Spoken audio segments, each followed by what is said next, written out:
सच्चिदानंद रूपाय विश्वोत्पत्त्यादिहेतवे तापत्रय विनाशाय श्रीकृष्णाय वयं नमः। कृष्णाय वासुदेवाय देवकी नंदनाय च नंदगोपकुमाराय गोविन्दाय नमो नमः। नमः पंकजे नाभाय नमः पंकज मालिनी नमः पंकज नेत्राय नमस्ते पंकजाम्बरे। कृष्णं नारायणं वन्दे कृष्णं वन्दे व्रजप्रियम् कृष्णं द्वैपायनं वन्दे कृष्णं वन्दे पृथासुतम्।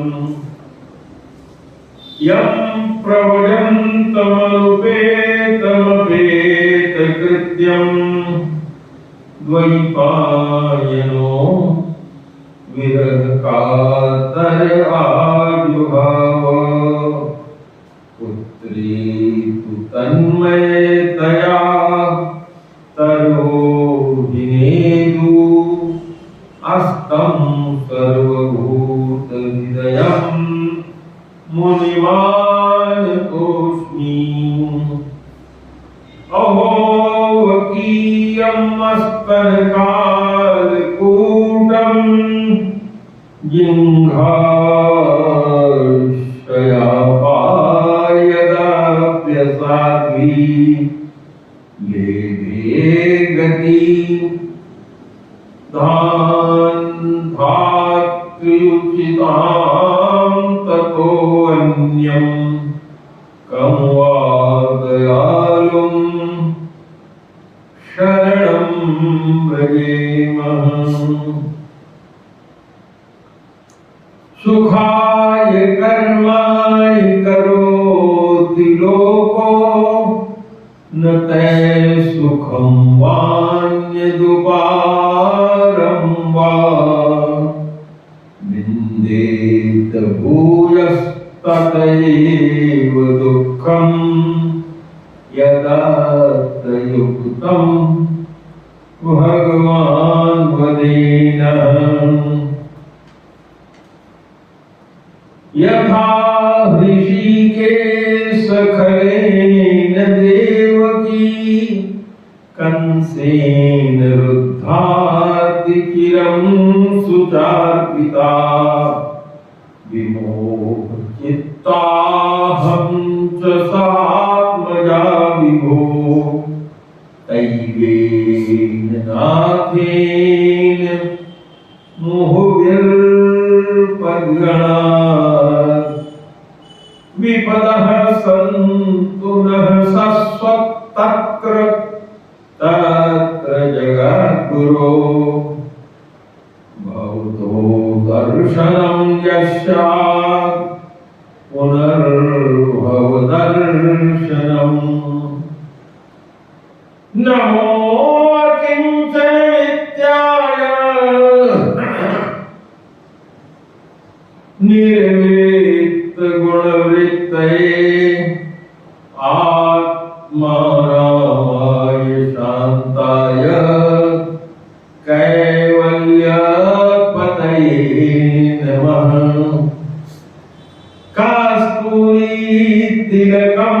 ललाटपटले वक्षस्थले कौस्तुभम् नासाग्रे वरमौक्तिकं करतले वेणुं करे कंकणम सर्वांगे हरिचंदनम सुललितम कंठे च मुक्तः वै गोपस्त्री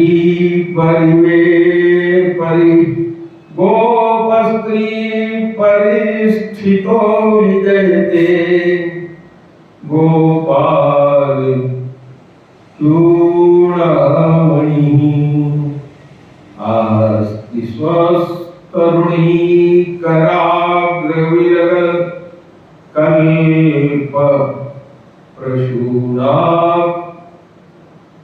तुम वस्तुम प्रस्तुत वेणुनादलहरी निर्वाण निर्व्याकुलम स्रस्त अस्तभस्त निवर्धनी विविलसत् गोपी सहस्रावितम् हृदयस्तन्यस्तनतापवर्गं खिलोदारं किशोराकृतिः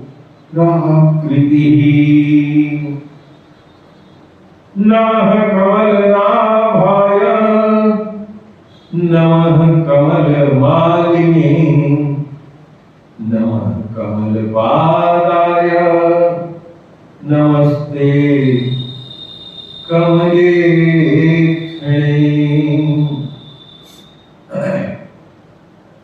यस्य देवे परा भक्ति यस्य देवे तथा गुरुः तस्येते कथितायथा प्रकाशन्ते महात्मनः लक्षणं भक्तियोगस्य निर्गुणस्य युगाहितम् यदि तुक्यव्यवहितायां भक्ति पुरुषोत्तमे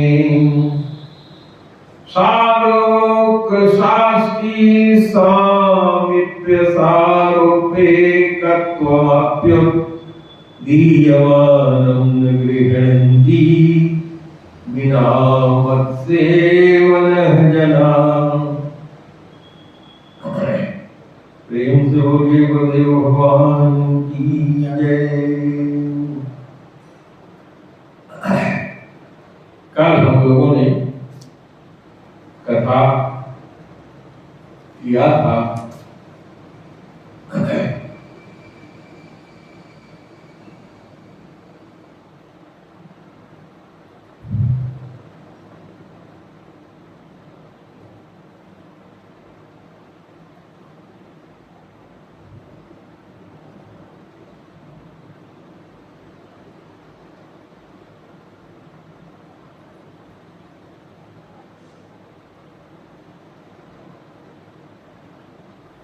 राजा परीक्षित जब वन में गए थे तो वहां उन्हें कलियुग दिखाई पड़ा था और वह वृषभ रूपी धर्म और गाय रूपी पृथ्वी को प्रताड़ित कर रहा था। यह देख करके उन्होंने कलियुग को मारने के लिए अपना अस्त्र निकाला। यह देख करके कि अब परीक्षित जी हमको समाप्त ही कर देंगे, कलियुग हाथ जोड़ करके खड़ा हुआ और अपना अनुनय विनय किया। कल हम लोगों ने चर्चा किया था कि 4 स्थान परीक्षित ने कलि को दिया। इसके बाद कलियुग ने कहा कि महाराज हमें कुछ स्थान और दे दीजिए।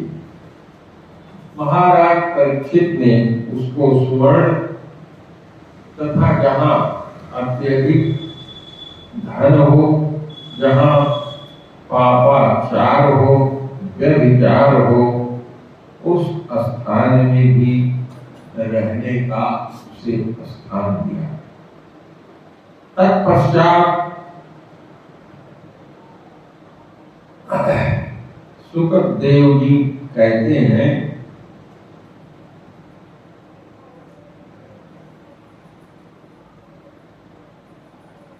कि परीक्षित को जब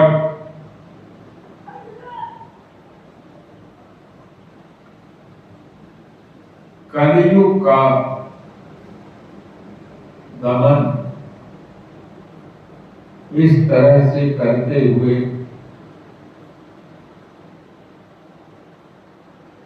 प्रार्थना करने पर छोड़ दिया गया, तो वह आगे बढ़ गए और आगे जाकर के उन्होंने एक ऋषि को देखा। कल ये कथा मैंने आपको सुनाया था।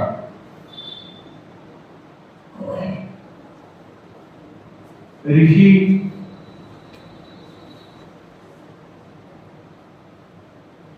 ध्यान की अवस्था में मग्न थे। तुरीयावस्था में मग्न होने के कारण उन्हें संसार का कोई ज्ञान नहीं था।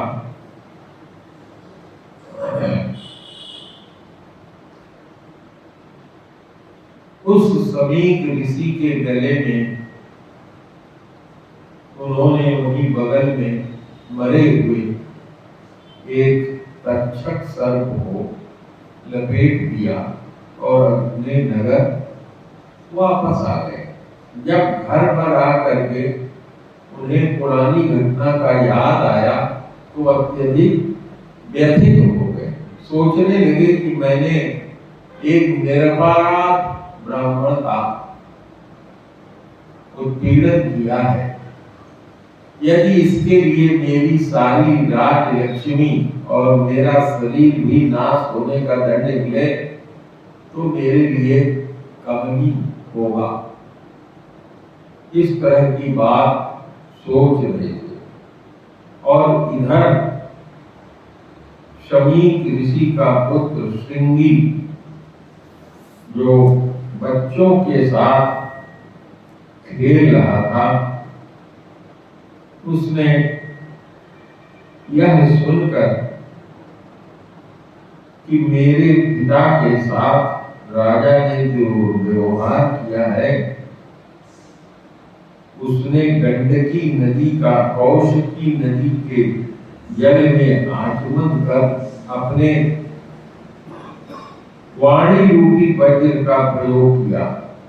उसने कहा, कुलंगार परीक्षित ने मेरे पिता का अपमान करके मर्यादा का उल्लंघन किया है, इसलिए मेरी प्रेरणा से आज के 7वें दिन उन्हें वही तक्षक सर्प डस लेगा।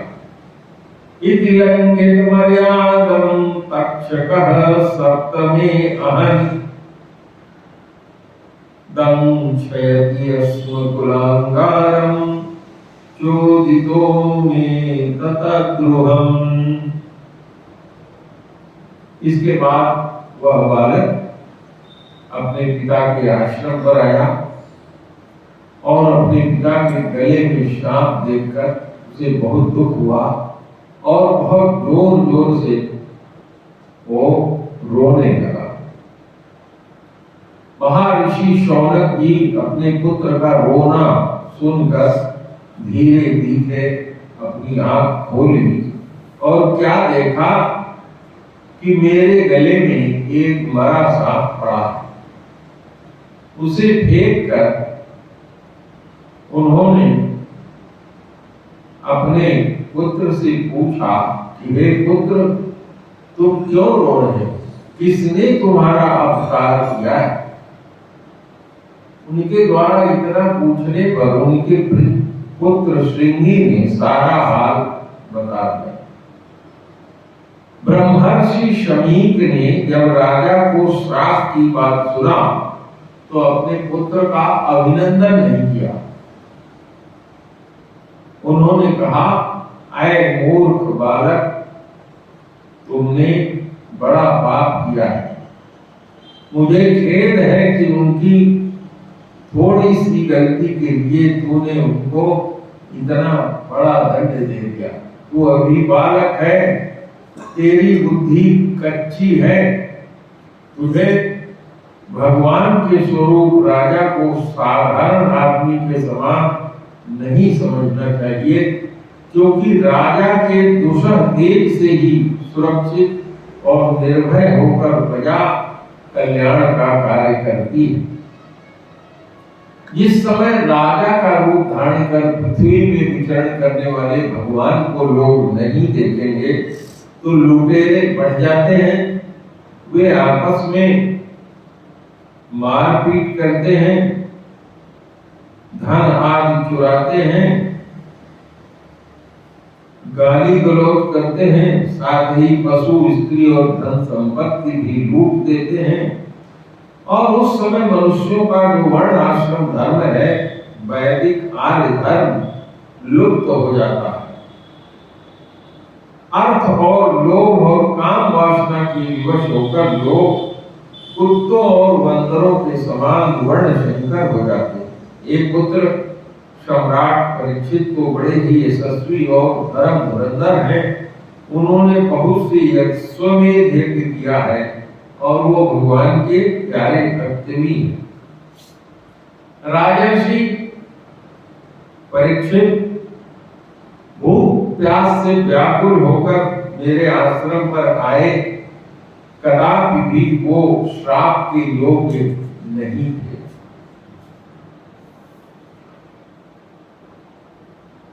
उन्होंने कहा, ऐ ना समझ बालक, तुमने निष्पाप राजा का अपराध किया है। सर्वात्मा भगवान तुम्हारे ऊपर कृपा करे और तुम्हें क्षमा करे। भगवान के भक्तों में बदला लेने की शक्ति होती, परंतु वे दूसरे के किए हुए अपमान, धोखेबाजी, गाली गलौज, आक्षेप और मारपीट का कोई बदला नहीं देते, तो छोड़ देते हैं, भूल जाते हैं। महामुनि शमीक को अपने बेटे के अपराध पर बहुत पश्चाताप हुआ।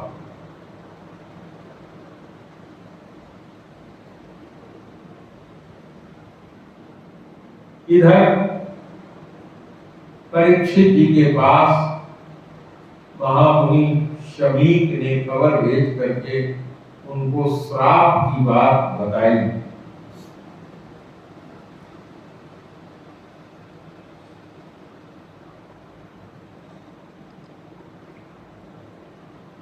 इसी समय उनको ज्ञात हुआ कि ऋषि कुमार ने मुझे श्राप दे दिया है।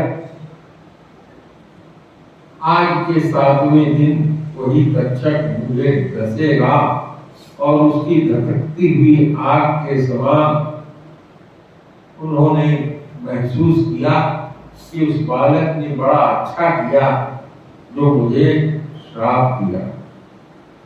परीक्षित ने कहा, बहुत दिनों से मैं संसार में आसक्त हो रहा था, अब तो मुझे वैराग्य प्राप्त होने का, शीघ्र ही वैराग्य प्राप्त होने का कारण मिल गया है।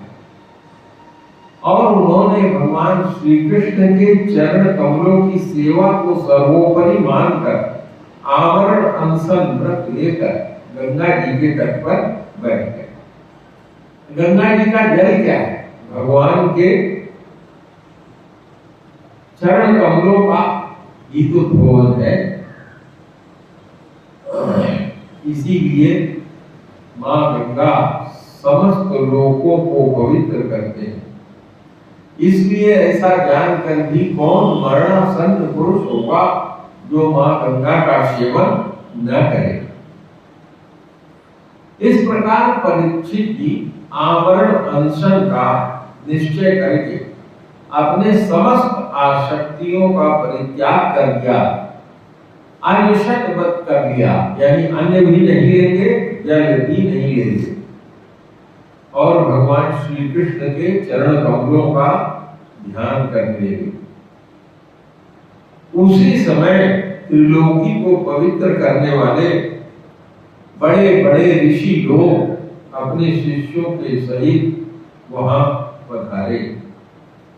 उस समय आने वालों में ऋषि अत्रि, वशिष्ठ, च्यवन, शरद्वान, अरिष्टनेमि, भृगु, अंगिरा, पराशर, विश्वामित्र, परशुराम, उतथ, इंद्र, प्रमथ, इदमत्वाह, मेधातिथि, देवल, आर्षिष्ठेन, भरद्वाज, गौतम, पिप्पलाद, मैत्रेय और कवच, अगस्त, भगवान व्यास, नारद तथा इनके अतिरिक्त और भी बहुत से श्रेष्ठ देवर्षि लोग आए और अरुण आदि राजर्षियों का भी शुभागमन हुआ। इस प्रकार भिन्न भिन्न गोत्रों के मुख्य ऋषियों को एकत्र देखकर राजा ने सबका यथा योग सत्कार किया और उनके चरणों पर सिर रखकर वंदना किया। जब सारे ऋषि लोग आराम से अपने अपने आसन पर बैठ गए तो फिर परीक्षित ने फिर से उन लोगों को प्रणाम किया और उनके सामने खड़े होकर हाथ जोड़कर शुद्ध हृदय से जो कुछ करना चाहते थे उसे सुनाने लगे। राजा परीक्षित ने कहा,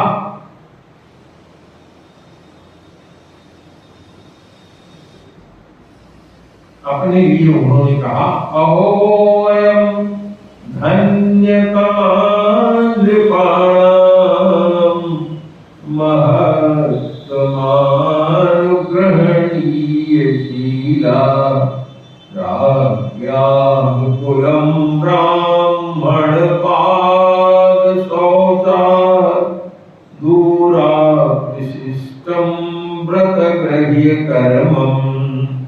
कहा, मैं समस्त राजाओं में धन्य ही नहीं है, धन्यतम है, क्योंकि अपने शील स्वभाव के कारण आप सब महापुरुषों का मैं कृपा पात्र हुआ हूं। क्योंकि राजा लोग तो ज्यादातर निंदित कर्म करने के कारण ब्राह्मणों के चरण धोवन से दूर पड़ जाते हैं। ये बड़े खेद की बात है। आप सब लोग मेरे यहाँ कृपा करने के लिए पधारे हैं, अतः यह जो शाप है ये मेरे अंदर वैराग्य उत्पन्न करने वाला है और ऐसे श्राप से वैराग्य उत्पन्न होने से संसार में आसक्त पुरुष भयभीत होकर विरक्त हो जाया करते हैं। उन्होंने कहा, हे ऋषियों, तेमोपयातम प्रत्यंत विप्रा गंगा च देवी धृत चेतनी से द्विजोपशिष्टः कुहकस्तच्छको वा दश त्वदं गायत विष्णुगाथा। उन्होंने कहा कि हे ऋषियों, मैंने अपने चित्त को भगवान के चरणों में समर्पित कर दिया।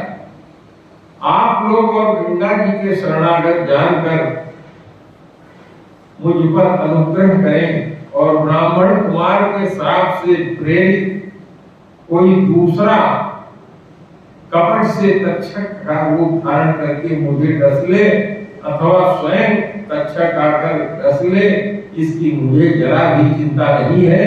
आप लोग कृपा करके भगवान की रसमयी लीलाओं का गान करें।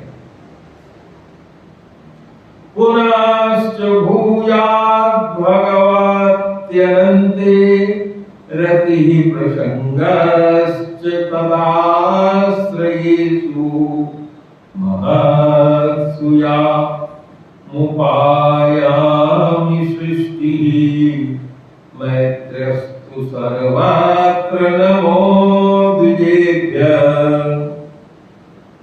कहते हैं कि मैं आप सभी ब्राह्मणों के चरणों में प्रणाम करके यही प्रार्थना करता हूं कि मुझे चाहे जिस योनि में कर्मवश जन्म लेना पड़े आगे, लेकिन भगवान श्री कृष्ण के चरणों में मेरा अनुराग हो, उनके चरणाश्रित महात्माओं में मेरी विशेष प्रीति हो और समस्त जगत के प्राणियों के प्रति मेरी एक सी मैत्री रहे। आप सब ब्राह्मण लोग हमका ऐसा आशीर्वाद दीजिए।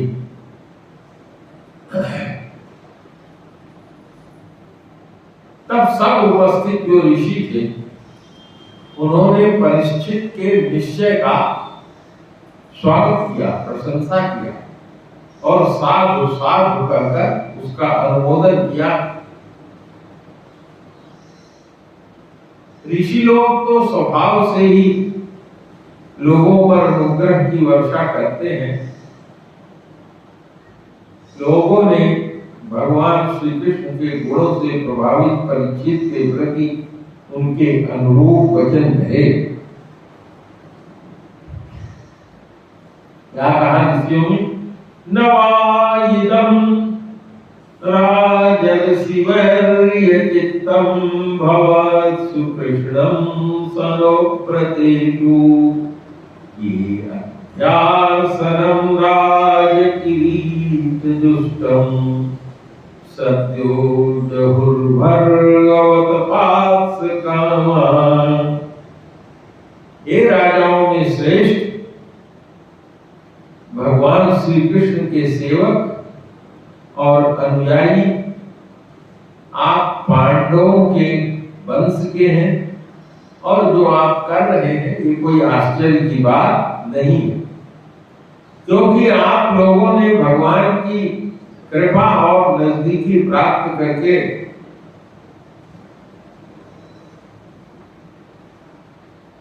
उस राज सिंहासन का एक क्षण का परित्याग कर दिया जिसकी सेवा बड़े बड़े राजा लोग अपने मुकुट से करते हैं।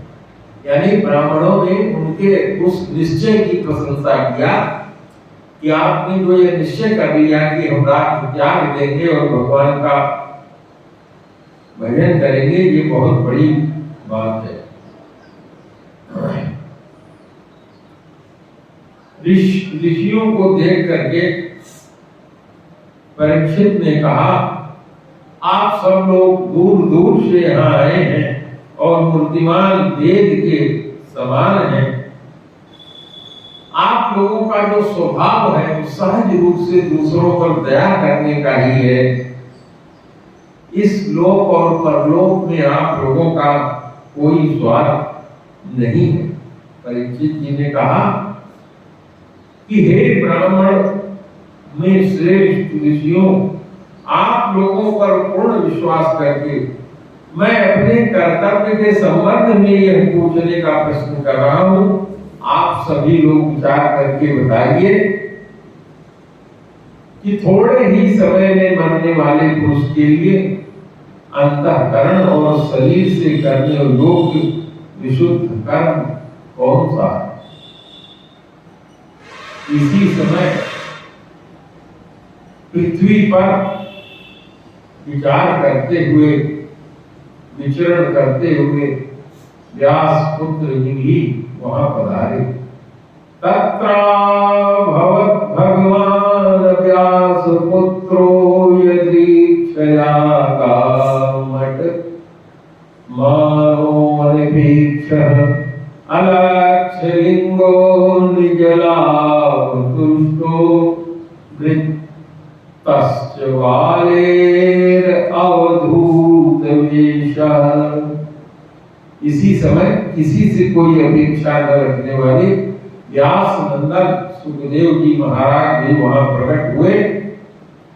उनके ऊपर वर्ण या आश्रम का कोई चिन्ह विराजमान नहीं था। उनके नेत्र बड़े बड़े और मनोहर थे।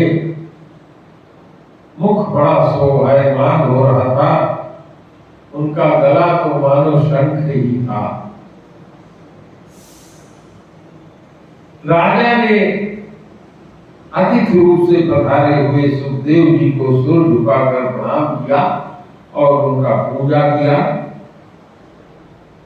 उनके स्वरूप को न जानने वाले बच्चे और स्त्रियां जो उनके चारों ओर घेर कर खड़े हुए थे, वो यह सब सुनकर वापस चले गए और सबके द्वारा सम्मानित होकर सुखदेव जी श्रेष्ठ आसन पर विराजमान हुए।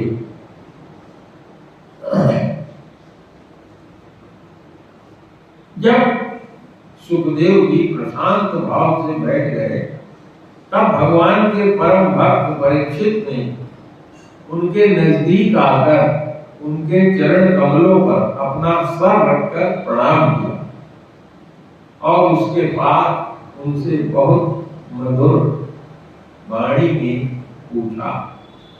क्या पूछा?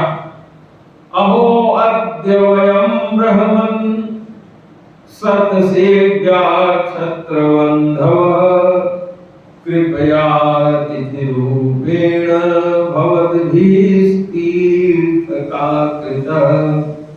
आप जैसे महात्माओं के स्मरण मात्र से गृहस्थों के घर तत्काल पवित्र हो जाते हैं, फिर आपका दर्शन, स्पर्श और पद प्रक्षालन, आसन और दान आदि का सुअवसर मिले अगर तो कहना ही का है।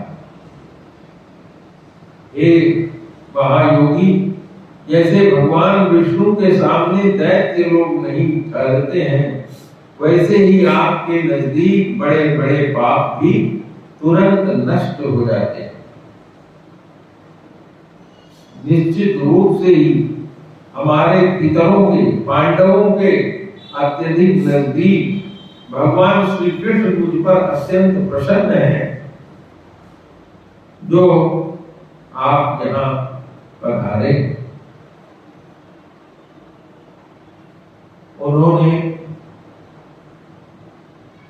सुखदेव जी से कहा, आप योगियों के भी परम गुरु हैं, इसलिए मैं आपसे परम सिद्धि के स्वरूप और साधन के संबंध में प्रश्न कर रहा हूं कि जो पुरुष सर्वथा मरणासन्न है उसको क्या करना चाहिए। हम सब लोगों को मरणासन्न नहीं। अतः पृच्छामि संसिद्धिं योगिनां परमं गुरुं पुरुषस्येहं यत् कार्यं म्रियमाणस्य सर्वथा। म्रियमाण पुरुष के लिए उसका क्या कर्तव्य है। साथ ही साथ उन्होंने कहा कि हे प्रभु, यह भी बताइए कि मनुष्य मात्र को क्या करना चाहिए, किसका श्रवण करना चाहिए, किसका जप करना चाहिए, किसका स्मरण करना चाहिए, किसका भजन करना चाहिए और किसका त्याग करना चाहिए। यक्षो तथ्यं मनो जप्यं यत् कर्तव्यं प्रभो अस्मर्तव्यं भजनीयं वा ब्रूहि यदा विपर्ययम्। सूत जी ने कहा,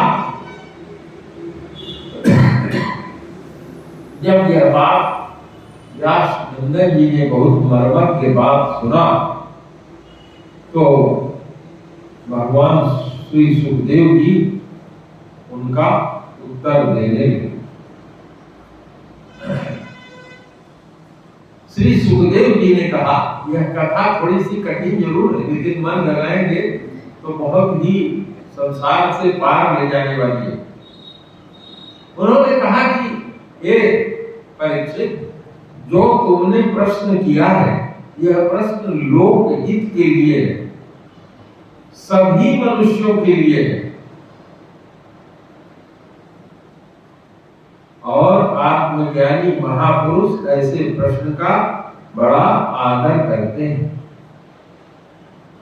कहा कि हे राजन, श्रोतव्यादि राजेंद्र नृणासन्ति सहस्रशः अपश्यात्मतत्त्वं गृहेषु गृहिणाम, कहा हे राजन, संसार में जो लोग गृहस्थ के घर में काम धंधे में उलझे हुए हैं वो अपने स्वरूप को नहीं जानते। उनके पास हजारों बातें कहने, सुनने, सोचने, करने की रहती है और उनकी सारी उम्र निद्रा में, स्त्री प्रसंग में और दिन रात धन का हाय हाय करने या कुटुंबियों के भरण पोषण में ही समाप्त हो जाता है। इसी कितनी शारगर्भित बात कहा है, नित्या ह्रियते नक्तम व्यवाकेन च वावयः दिवां चार्के हया राजन कुटुंब भरणेन वा। उन्होंने कहा कि इस संसार में जिसको भी हम इस शरीर से जुड़े हुए अपना पुत्र, अत्यंत घनिष्ठ और संबंधी कहते हैं, यह हमारा शरीर, ये हमारे पुत्र, स्त्री आदि ये सब कुछ नहीं है, यह अज्ञान है। परंतु जीव उसके मोह में ऐसा पागल हो जाता है कि रात दिन यह देखते हुए कि मेरे पुत्र, मेरी पत्नी और मैं भी मृत्यु का ग्रास होता जा रहा हूं, उसको चेतना नहीं है। देहा पत्य कलत्रादि स्वात्मने शैन्ये स्वसत्स्वपि तेषां प्रमत्तो निधनम प्रश्न्यान्यपि न पश्यति। इसलिए तस्मात् भारत सर्वात्मा भगवान ईश्वरो हरिः श्रोतव्यः कीर्तितव्यश्च स्मर्तव्यश्चेक्षता वयम्। तीन काम उन्होंने जीवों के लिए बताया। कहा कि हे परीक्षित, जो जीव भगवान का अभय प्राप्त करना चाहता है उसको श्रोतव्यम, उसको सर्वात्मा शक्तिमान भगवान श्री कृष्ण की लीलाओं का श्रवण करना चाहिए। कीर्तितव्यश्च, भगवान के गुणों का कीर्तन करना चाहिए। और स्मर्तव्यश्चेक्षता भयम्, और स्मरण करना चाहिए जिससे कि हमारे अंदर का जो भय है वो समाप्त हो जाए। तो याद कर लीजिए, भगवान की कथा का सुनना, भगवान के गुणों का कीर्तन करना और भगवान के ज्ञान को स्मरण करना, यही हमारा कर्तव्य होना चाहिए। और मनुष्य का जीवन अगर हम पाए हैं तो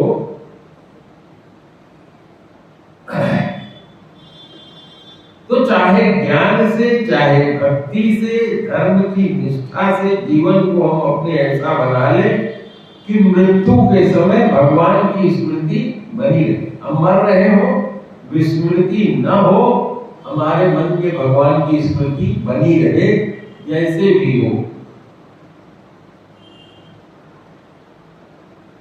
एतां सांख्य योगाभ्याम स्वधर्म परिनिष्ठया जन्मलाभ परः पुंसां मंदे नारायण स्मृति। नारायण की स्मृति मरते समय बनी रहे।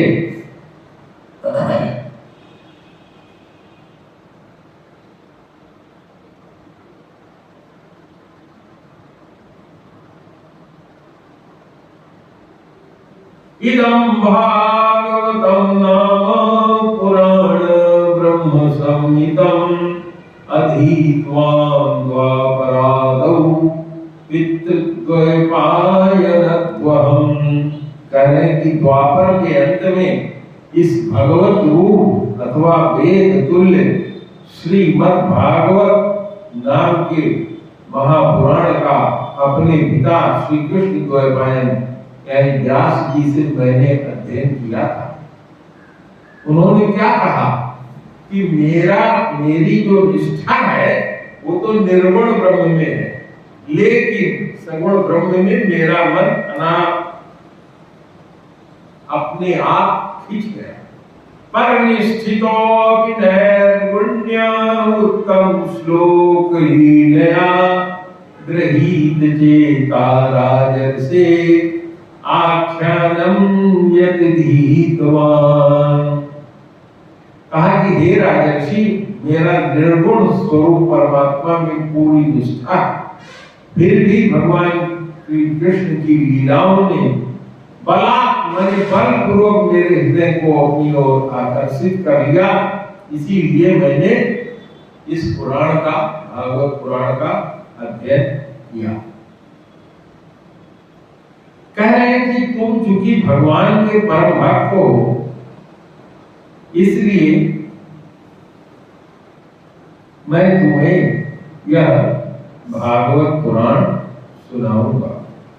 तदेहं ते अभिलाष्यामि महापौरुषको भवान् यस्य श्रद्धतामासु श्यामकुन्दे मतिः सतिः। जो लोक या परलोक की किसी वस्तु की इच्छा नहीं रखते या इसके विपरीत संसार में दुख का अनुभव करके जो उससे विरक्त हो जाते हैं, ऐसे निर्भय मोक्ष पद को प्राप्त करते हैं, उन साधकों के लिए तथा योग संपन्न सिद्ध ज्ञानियों के लिए समस्त शास्त्रों का यही निर्णय है कि भगवान के नाम का प्रेम से संकीर्तन करें। यन्निहि वर्तमानानां वीक्षितां कुतो भयम् योगिनां नृपनिर्णीतं हरे नाम अनुकीर्तनम्। हरे राम राम राम हरे हरे, हरे कृष्ण कृष्ण कृष्ण हरे हरे। यही भगवान के नाम का कीर्तन, कि भगवान के नाम का प्रेम से संकीर्तन करें। और जो लोग इस चीज से अनभिज्ञ रहते हैं, उनकी लंबी आयु भी अनजाने में ही बीत जाती है। लेकिन 2 घड़ी भी अगर आदमी का जीवन का बचाव हो तो वो अपने जीवन को सुधार सकता है। उन्होंने कहा कि एक राजर्षि खड्वांग हुए हैं, जो इंद्र के साथ, इंद्र का जब दैत्यों से युद्ध हो रहा था तो उसमें इंद्र की सहायता करने के लिए वहां पहुंचे हुए थे। और उसी समय उनको यम देवता ने बताया कि तुम्हारे जीवन का 2 घड़ी केवल शेष है, वह सब कुछ त्याग कर भगवान के अभय पद को 2 घड़ी में ही प्राप्त हो गए। इतना मन भगवान में लगा दिया 2 घड़ी तक कि भगवान को ही प्राप्त हो गए। तो उन्होंने कहा कि हे परीक्षित, अभी तो तुम्हारे जीवन का 7 दिन शेष है, इसलिए तुम अपने कल्याण के लिए जो कुछ भी करना चाहो उसे कर लो। और कहते हैं कि जब मृत्यु का समय आए तो मनुष्य को घबराना नहीं चाहिए। और क्या करना चाहिए? वैराग्य रूपी शस्त्र से शरीर और उससे संबंध रखने वालों के प्रति ममता को काट है, उनके ममता से बिल्कुल विरत हो जाए। क्योंकि अगर मरते समय ममतावश तुम्हारा ध्यान माँ पर, पिता पर, पुत्र पर, पुत्री पर, अपने पशु धन किसी पर गया तो तुम्हारी उत्पत्ति उन्हीं के साथ होगी। इसलिए वैराग्य रूपी शस्त्र से इसको काट लेना चाहिए। और क्या करना चाहिए? धैर्य के साथ घर से निकलकर पवित्र तीर्थ में जाकर स्नान करें और एकांत में आसन लगाकर बैठ जाए और तत्पश्चात परम पवित्र मंत्र ओम का जो 3 मात्राओं से युक्त प्रणव है उसका मन ही मन जप करे और अपने प्राण वायु को अपने बस में करके अपने मन का दमन करे और एक क्षण के लिए भी भगवान के नाम प्रणव ओम को न भूले। या दूसरा तरीका है, स्थिर चित्त से भगवान के किसी मूर्ति में किसी एक अंग का ध्यान करो। अगर तुम्हें भगवान श्री कृष्ण की मुरली और उनका मुख पसंद है तो उसी अंग का ध्यान करो और उस समय तुम्हारा मन वासना से रहित होना चाहिए और अपने मन को भगवान में पूर्ण रूप से इस तरह से तल्लीन कर दो कि फिर उसके द्वारा किसी भी वस्तु का चिंतन न हो। यही विष्णु भगवान का परम पद है जिसे प्राप्त करके मन भगवत प्रेम रूप आनंद से भर जाता है। और कहते हैं कि यदि भगवान का ध्यान करते समय मन रजोगुण मानी किसी विषय के उपभोग की तरह से जा करके विक्षिप्त हो या तमोगुण से मन मूढ़ हो जाए तो घबराना नहीं चाहिए। धैर्य के साथ योग धारणा करके अपने मन को वश में करना चाहिए और धारणा जब स्थिर हो जाएगी तो ध्यान में अपने परम मंगल में आश्रय भगवान को देखे। ऐसे व्यक्ति को तुरंत ही भगवान का भक्ति योग प्राप्त हो जाता है। राजा परीक्षित ने पूछा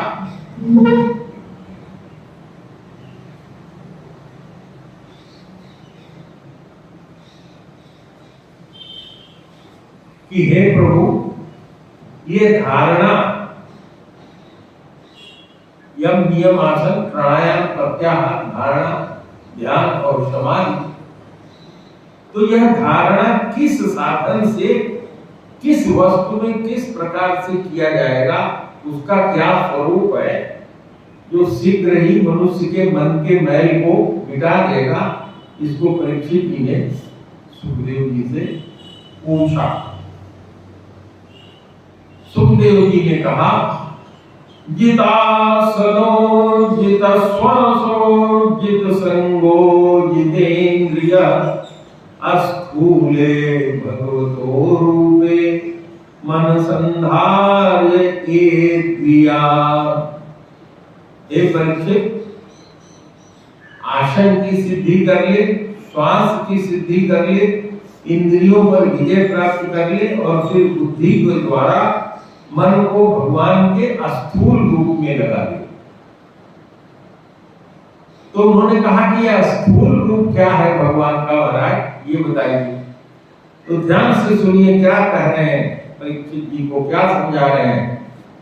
सुखदेव जी कह रहे हैं, यह कार्य रूप संपूर्ण विश्व जो कुछ भी है, दिखाई पड़ रहा है या दिखता है, वह भगवान का स्थूल से स्थूल और विराट शरीर है। ये संसार हम आप लोगों को जो दिखाई पड़ रहा है, आकाश है, जल है, पानी है, वायु है, लोग चल रहे हैं, ये सब क्या है? भगवान का स्थूल स्वरूप ही है। इसी में भगवान का मान करके मन लगा ले। जल, अग्नि, वायु, आकाश, अहंकार, महत्व और प्रकृति, इन 7 आवरणों से घिरे हुए ब्रह्मांड शरीर में जो विराट पुरुष भगवान है, ये संसार क्या है? जल है, अग्नि है, वायु है, आकाश है, अहंकार है और महत्व है और प्रकृति है। इस 7 आवरणों से भगवान का ब्रह्मांड शरीर, यही विराट पुरुष भगवान कहलाता है। इसी की धारणा की जाती है। इसको क्या कहते हैं? जैसे रामायण में भी मंदोदरी ने रावण को कहा था कि पाताल जो है विराट पुरुष का तलवा है, उसकी एड़ियां और पंजे रसातल हैं, उसके दोनों गुल्फ एड़ी के ऊपर की गांठें महातल हैं, उनके पैर के पिंड तलातल हैं, विश्व मूर्ति भगवान के दोनों घुटने सुतल हैं, उनकी जांघें वितल और अतल हैं, पेड़ों उनका भूतल है, और परीक्षित उनके नाभिरूप सरोवर को ही आकाश कहते हैं।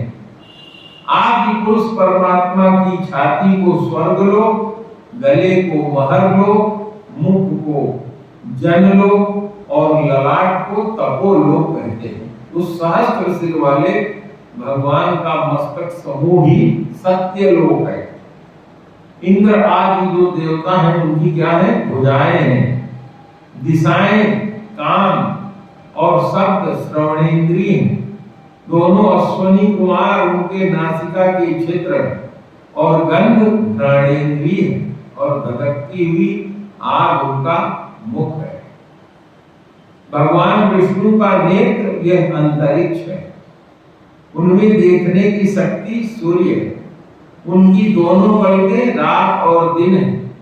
उनका भूविलास ब्रह्मलोक है। उनका तालु जल है और जीवा रस है। वेदों को भगवान का ब्रह्मरंध्र कहते हैं। यम की दाढ़ें सब प्रकार के स्नेह भगवान के दांत हैं, और उनकी जगन मोहिनी माया को ही उनका मुस्कान कहते हैं। ये अनंत सृष्टि उन्हीं की माया के कटाक्ष का विक्षेप है। मैंने इस संसार से भागना नहीं चाहिए, इसको भगवान का स्वरूप ही समझ करके इसी में अपने मन को लगा दो, लेकिन आसक्ति से नहीं।